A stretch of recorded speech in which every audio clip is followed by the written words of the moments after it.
ಇದೇನಪ್ಪ ನಿಮ್ಮ ಮುಂದೆ ಮತ್ತೆ ನಾವು ಅದೇ ಹ್ಯಾರಿಯರ್ ಮತ್ತು ಸಫಾರಿನ ತಂದು ನಿಲ್ಸಿದ್ದೀವಿ ಅಂತ ನೀವು ಕೇಳ್ಬೋದು. ನೋಡೋಕ್ಕೆ ಏನು ಅಪ್ಡೇಟ್ ಇಲ್ಲದೇನೂ ಇರ್ಬೋದು.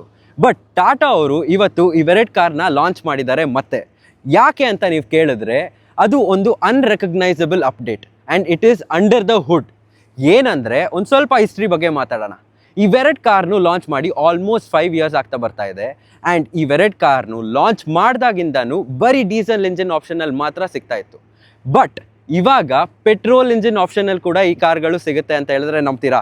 ಹೌದು, ಇವಾಗ ಹೈಪರಿಯಾನ್ ಅನ್ನೋ ಒಂದು ಇಂಜಿನ್ನ ಡೆವಲಪ್ ಮಾಡಿದ್ದಾರೆ ಆ್ಯಂಡ್ ಅದು ಆಲ್ರೆಡಿ ಸಿಯಾರಲ್ಲಿದೆ. ಆ್ಯಂಡ್ ಇವಾಗ ಇವೆರಡು ಕಾರ್ಗಳನ್ನಲ್ಲೂ ಕೂಡ ತಂದಿದ್ದಾರೆ. ಇನ್ನು ಈ ಇಂಜಿನ್ ಆಪ್ಷನ್ಸ್ ಬಗ್ಗೆ, ಇನ್ನು ಈ ಕಾರಲ್ಲಿರೋ ಒಂದು ಸಣ್ಣ ಪುಟ್ಟ ಅಪ್ಡೇಟ್ಗಳ ಬಗ್ಗೆ ಹೇಳ್ತಾ ಹೋಗ್ತೀನಿ. Welcome to Flywheel Kannada. ನನ್ನ ಹೆಸರು ಶ್ರೇಯಾ.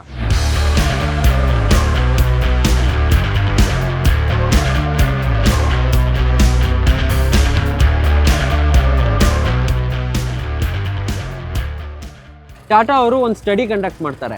ಅದರಲ್ಲಿ ಡೀಸೆಲ್ ಇಂಜಿನ್ಗಳಿಗೆ ಡಿಮಾಂಡ್ ಕಮ್ಮಿ ಆಗಿದೆ ಅಂತ ಗೊತ್ತಾಗುತ್ತೆ. ಅದು ಹೇಗೆ ಅಂದರೆ, ಫಸ್ಟ್ ಆಫ್ ಆಲ್ ಇವಾಗ ಬೈ ಮಾಡ್ತಾ ಇರೋ ಕಸ್ಟಮರ್ಸ್ ಪೆಟ್ರೋಲ್ ಇಂಜಿನ್ನ ಕೇಳಕ್ಕೆ ಶುರು ಮಾಡ್ತಾರೆ. ಬಟ್ ಇವ್ರ ಹತ್ರ ಬಂದಾಗ ಪೆಟ್ರೋಲ್ ಇಂಜಿನ್ ಆಪ್ಷನ್ಸೇ ಇರ್ತಾ ಇರಲಿಲ್ಲ.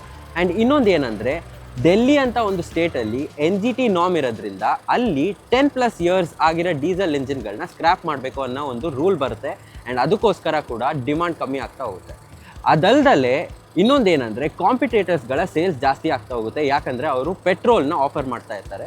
ಬಟ್ ಇವರು ದೇ ಸ್ಟೇ ಬಿಹೈಂಡ್ ಆ್ಯಂಡ್ ಅದಕ್ಕೋಸ್ಕರ ಹೈಪರಿಯಾನ್ ಅನ್ನೋ ಒಂದು ಇಂಜಿನ್ ಫ್ಯಾಮಿಲಿನ ಡೆವಲಪ್ ಮಾಡ್ತಾರೆ ವಿತ್ ಸಪೋರ್ಟ್ಸ್ ಪೆಟ್ರೋಲ್ ಇಂಜಿನ್. ಇನ್ನು ಎಕ್ಸ್ಟೀರಿಯರ್ ಅಪ್ಡೇಟ್ಸ್ ಬಗ್ಗೆ ಮಾತಾಡೋದಾದರೆ, ಹ್ಯಾರಿಯರ್ನಲ್ಲಿ ನಿಮಗೆ ಈಗ ನೋಡ್ತಾ ಇರೋ ಹಾಗೆ ಒಂದು ಹೊಸ ಶೇಡ್ ಲಾಂಚ್ ಮಾಡಿದ್ದಾರೆ. ಆ್ಯಂಡ್ ಇದನ್ನು ನೈಟ್ರೋ ಕ್ರಿಮ್ಸನ್ ಅಂತ ಕರೀತಾರೆ. It's a very beautiful shade of red and ಸನ್ಲೈಟ್ನಲ್ಲಿ ಇನ್ನೂ ಚೆನ್ನಾಗಿ ಕಾಣುತ್ತೆ. ಒಂದು ಸ್ವಲ್ಪ ಶೈನ್ ಕೂಡ ಆಗುತ್ತೆ. ಈಗ ಕಲರ್ಸ್ ಬಗ್ಗೆ ಇನ್ ಡೀಟೇಲ್ ಹೇಳೋದಾದರೆ, ಸಫಾರಿ ಮತ್ತು ಹ್ಯಾರಿಯರ್ ಎರಡರಲ್ಲೂ ಡಾರ್ಕ್ ಎಡಿಷನ್ ಸಿಗುತ್ತೆ, which they call it red dark edition. But ಈ ಕ್ರಿಮ್ಸನ್ ರೆಡ್ ಏನು ನೀವು ನೋಡ್ತಾ ಇದ್ದೀರಲ್ಲ ಹ್ಯಾರಿಯರಲ್ಲಿ, ಅದು ಹ್ಯಾರಿಯರಿಗೆ ಮಾತ್ರ ಸೀಮಿತ. ಆ್ಯಂಡ್ ಅದು ಟಾಪ್ ಸ್ಪೆಕ್ ಅಂದರೆ ಫಿಯರ್ಲೆಸ್ ಅಲ್ಟ್ರಾ ಟ್ರಿಮ್ಮಲ್ಲಿ ಮಾತ್ರ ಸಿಗೋದು. ಆ್ಯಂಡ್ ಅದಷ್ಟೇ ಅಲ್ಲ, ಅದ್ರ ಜೊತೆ ನಿಮಗೆ ಪಿಯಾನೋ ಬ್ಲ್ಯಾಕ್ ಫಿನಿಶ್ದು ಗ್ರಿಲ್ ಬರುತ್ತೆ.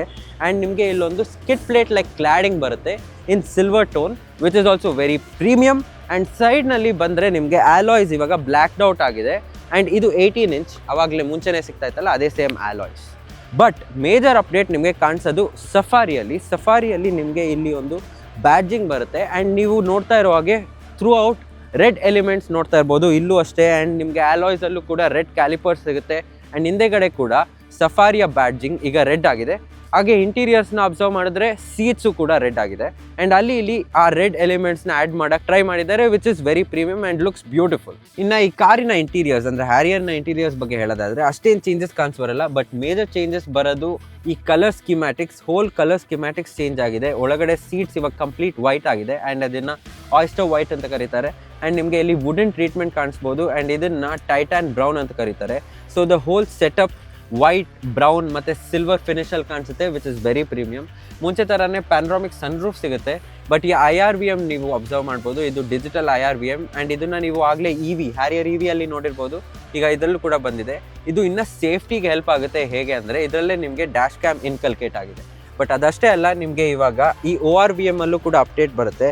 ಅದು ಹೇಗೆ ಅಂದರೆ ರಿವರ್ಸ್ಗೆ ಹಾಕಿದಾಗ ಆಟೋಮ್ಯಾಟಿಕ್ ಡಿಪ್ ಆಗುತ್ತೆ. ಆ್ಯಂಡ್ ಇದು ನೀವು ಪ್ರೀಮಿಯಂ ಕಾರ್ಗಳಲ್ಲಿ ನೋಡಿರ್ಬೋದು. ಹಾಗೆ ಇದರಲ್ಲೂ ಕೂಡ ಕಾಣಿಸ್ಬರುತ್ತೆ, which is also very important feature.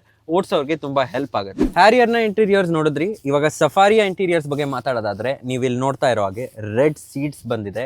And completely ಬ್ಲ್ಯಾಕ್ಡ್ out layout ಕಾಣಿಸುತ್ತೆ. ಬಟ್ ಈ ರೆಡ್ ಸೀಟ್ಸ್ ತುಂಬ ಚೆನ್ನಾಗಿ ಕಾಣುತ್ತೆ. ನಿಮಗೆ ರೆಡ್ ಹೆಡ್ರೆಸ್ ಮೇಲೆ ಡಾರ್ಕ್ ಅಂತ ಎಂಬ್ರಾಯ್ಡ್ರಿಯಲ್ಲಿ ಸ್ಟಿಚ್ ಕೂಡ ಮಾಡಿದ್ದಾರೆ. ಹಾಗೆ ನಿಮಗೆ ಇಲ್ಲಿ ಸ್ಟಿಚಸ್ ಕಾಣಿಸುತ್ತೆ ರೆಡ್, ತುಂಬ ಸ್ಪೋರ್ಟಿಯಾಗಿ ಕಾಣುತ್ತೆ. ಬಟ್ ಅದರ್ವೈಸ್ ಮೇಜರ್ ಆಗಿ ಆ ಕಾರಲ್ಲಿ ಏನು ಬರ್ತಾ ಇತ್ತೋ ಸೇಮ್ ಇದರಲ್ಲೂ ಅದೇ ಬರುತ್ತೆ. 14.5 ಇಂಚ್ದು ಸ್ಯಾಮ್ಸಂಗ್ OLED ಸ್ಕ್ರೀನ್. ಹಾಗೆ ಇಲ್ಲಿ digital IRVM with dash cam embedded. And ನಿಮಗೆ ಇಲ್ಲಿ ವೈರ್ಲೆಸ್ ಕೂಡ ಬರುತ್ತೆ, ಸೇಮ್ ಅದೇ ಕಾರ್ ಥರ. ವೈರ್ಲೆಸ್ ಚಾರ್ಜರ್ ಆ್ಯಂಡ್ USB ಮತ್ತು C ಟೈಪ್.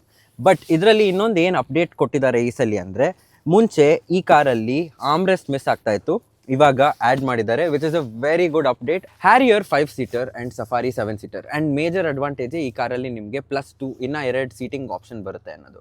ಅದಲ್ದಲ್ಲೇ ನಿಮ್ಗೆ ಇನ್ನೊಂದು ಅಡ್ವಾಂಟೇಜ್ ಏನಂದರೆ, ನಿಮಗೆ ಈ ಕಾರಲ್ಲಿ ಬಾಸ್ ಮೋಡ್ ಸಿಗುತ್ತೆ. ಆ್ಯಂಡ್ ಅದು ಹ್ಯಾರಿಯರಲ್ಲಿ ಮಿಸ್ ಔಟ್ ಆಗುತ್ತೆ. ಸೊ ಒಳ್ಳೆ ಶಾಫ್ಟ್ ಡ್ರಿವನ್ ಎಕ್ಸ್ಪೀರಿಯನ್ಸ್ನ ಪಡ್ಕೋಬೋದು.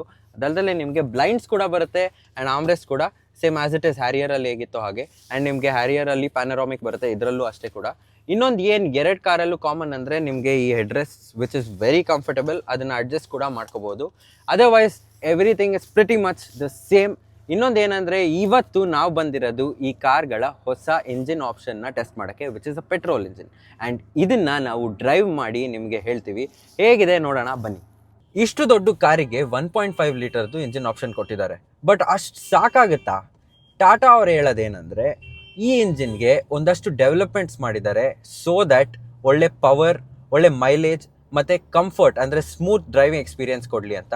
ಅದಕ್ಕೋಸ್ಕರನೇ ಅವರು ಒಂದಷ್ಟು ಡೆವಲಪ್ಮೆಂಟ್ಸ್ ಮಾಡಿದ್ದಾರೆ ಇಂಜಿನ್ನಲ್ಲಿ, ಮಿಲ್ಲರ್ ಸೈಕಲ್ ಅಂತ, ಆ್ಯಂಡ್ ಒಂದಷ್ಟು ಪೇಟೆಂಟೆಡ್ ಟೆಕ್ನಾಲಜಿ ಕೂಡ, ಸೋ ದ್ಯಾಟ್ ನಿಮಗೆ ಎಕ್ಸ್ಪೀರಿಯನ್ಸ್ ಚೆನ್ನಾಗಿರಲಿ ಅಂತ. ರಿಯಲ್ ವರ್ಲ್ಡಲ್ಲಿ ಈ ಕಾರ್ನ ಓಡ್ಸೋಕ್ಕೆ ಹೇಗಿದೆ ಅಂತ ಹೇಳಿದ್ರೆ, ನಾನು ಈ ಕಾರ್ನ ಸ್ಲೋ ಸ್ಪೀಡಲ್ಲಿ ಓಡಿಸ್ತಾ ಇದ್ದೀನಿ, ಯಾಕಂದರೆ ಇಲ್ಲಿ ಸ್ವಲ್ಪ ಟ್ರಾಫಿಕ್ ಇದೆ ಆ್ಯಂಡ್ ಇದು ಟೈಟ್ ಇದೆ ಜಾಗ.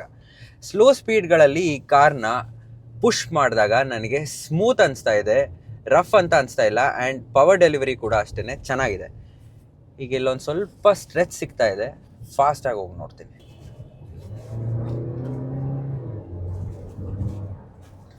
ನೈಸ್, ಫಾಸ್ಟಾಗಿ ಹೋದ್ರೂ ಕೂಡ ನಮಗೆ ಒಳ್ಳೆ ಪವರ್ ಡೆಲಿವರಿ ಕೊಡ್ತಾ ಇದೆ. ಆ್ಯಂಡ್ ನಿಮಗೆ ಗೇರ್ ಶಿಫ್ಟ್ಸ್ ತುಂಬ ಸ್ಮೂತ್ ಅನಿಸ್ತಾ ಇದೆ, ತುಂಬ ರಫ್ ಅನಿಸ್ತಾ ಇಲ್ಲ. ಇಂಜಿನ್ನಲ್ಲೂ ಅಷ್ಟೇ ರಿಫೈನ್ಮೆಂಟ್ ಗೊತ್ತಾಗುತ್ತೆ ನಿಮಗೆ ಎಷ್ಟು ಸ್ಮೂತ್ ಇದೆ ಅಂತ. ಸ್ಲೋ ಆಗಿ ಓಡಿಸಿದಾಗ ನಮಗೆ ಇಂಜಿನ್ನಲ್ಲಿ ಆಲ್ಮೋಸ್ಟ್ ಸೌಂಡ್ ಕೇಳಿಸೋದೇ ಇಲ್ಲ ಕ್ಯಾಬಿನ್ ಒಳಗಡೆ, ಬಟ್ ಫಾಸ್ಟಾಗಿ ಹೋಗೋವಾಗ ನಿಮಗೆ ಒಂದು ಸ್ವಲ್ಪ ಸೌಂಡ್ ಕೇಳಿಸುತ್ತೆ. ಇನ್ನು last segment and main aspect ಬಗ್ಗೆ ಮಾತಾಡೋಣ, ಈ ಗಾಡಿಯ ಫ್ಯೂಯಲ್ ಎಫಿಷಿಯನ್ಸಿ ಬಗ್ಗೆ. ನನಗೆ ಇಲ್ಲಿ ಸ್ಕ್ರೀನ್ನಲ್ಲಿ 8 ಕಿಲೋಮೀಟರ್ಸ್ ಪರ್ ಲೀಟರ್ ಅಂತ ತೋರಿಸ್ತಾ ಇದೆ average fuel efficiency. But Tata ಅವರು ಕ್ಲೇಮ್ ಮಾಡಿರೋ ಪ್ರಕಾರ 25.9 ಕಿಲೋಮೀಟರ್ಸ್ ಪರ್ ಲೀಟರ್ ಕೊಡುತ್ತೆ ಅಂತ ಹೇಳಿದ್ದಾರೆ Harrier, and 25 kilometres per litre Safari. And ಈ ಕ್ಲೇಮ್ ನಂಬರ್ಸ್ ಅವರು ನ್ಯಾಟ್ರಾಕ್ಸಲ್ಲಿ ಟೆಸ್ಟಿಂಗ್ ಫೆಸಿಲಿಟಿ ಕೆಳಗಡೆ ಮಾಡಿರೋದು. So numbers might vary on real world. Tata Safari ಕೂಡ ಓಡಿಸಿದ್ವಿ ಆ್ಯಂಡ್ ಅದು 7 seater, but performance was very similar to Harrier. And ನಮ್ಮ ಹತ್ರ ಒಂದು ಕಾರ್ ಲಾಂಗ್ ಟರ್ಮ್ ಬಂದಾಗ ನಾವು ಅದನ್ನು ಟೆಸ್ಟ್ ಮಾಡಿ ನಿಮಗೆ ಫ್ಯೂಯಲ್ ಎಫಿಷಿಯನ್ಸಿ ಬಗ್ಗೆ ಹೇಳ್ತೀವಿ. ಆ್ಯಂಡ್ ಪ್ರೈಸ್ ಬಗ್ಗೆ ಹೇಳೋದಾದರೆ, ಈ ಕಾರಿನ ಪ್ರೈಸ್ ಇನ್ನೂ ನಮಗೆ ಹೇಳಿಲ್ಲ. ನಮಗೆ ಗೊತ್ತಾಗಿರೋ ಪ್ರಕಾರ ಪೆಟ್ರೋಲ್ ಇಂಜಿನ್ ಆಗಿರೋದ್ರಿಂದ ಡೀಸೆಲ್ಗಿಂತ ಸ್ವಲ್ಪ ಅಗ್ರೆಸಿವ್ ಆಗಿರ್ಬೋದು ಪ್ರೈಸಿಂಗ್, ವಿಚ್ ಮೀನ್ಸ್ ಒಂದು ಸ್ವಲ್ಪ ಕಮ್ಮಿ ಇರ್ಬೋದು ಅಂತ ಹೇಳ್ಬೋದು. ಪ್ರೈಸ್ ಗೊತ್ತಾದಾಗ ಅದ್ರ ಬಗ್ಗೆ ಒಂದು ವಿಡಿಯೋ ಮಾಡ್ತೀವಿ. ಆ್ಯಂಡ್ ಲಾಂಗ್ ಟರ್ಮ್ ಬಂದಾಗ ಅದನ್ನು ಕೂಡ ಟೆಸ್ಟ್ ಡ್ರೈವ್ ಮಾಡಿ, as I said fuel efficiency ಬಗ್ಗೆ ಕೂಡ ಹೇಳ್ತೀನಿ. ಇದೇ ಥರ ಆಟೋಮೋಟಿವ್ ರಿಲೇಟೆಡ್ ಕಾಂಟೆಂಟ್ ಇನ್ನೂ ಬೇಕು ಅಂದರೆ ನಮ್ಮ ಪೇಜ್ ಫ್ಲೈವೀಲ್ ಕನ್ನಡನ ಸಬ್ಸ್ಕ್ರೈಬ್ ಮಾಡ್ಕೊಳ್ಳಿ. ಹಾಗೆ ನಮ್ಮ ಇನ್ಸ್ಟಾಗ್ರಾಮ್ ಫ್ಲೈವೀಲ್ನ ಫಾಲೋ ಮಾಡಿ. See you again in the next video. Bye bye.